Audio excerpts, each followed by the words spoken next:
susah tau Kak. Akak nak dapat produk homemade macam ni bukan senang.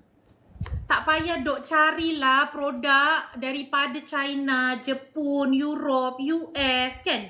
Setakat suplemen. Dah jelas-jelas kita punya moyang-moyang zaman dulu boleh sihat.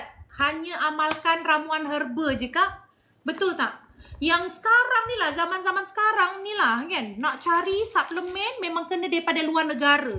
Barulah korang yakin boleh sihat. Padahal kita punya ramuan rempah ni lah yang sampai orang luar negara pun tercari-cari. Khasiat teh herba ni untuk apa je cantik? Banyak Kak. InsyaAllah yang akak rasa sakit dalam badan akak, inilah penawarnya. Jadi kalau cantik nak kata untuk apa je macam susah sebab terlampau banyak.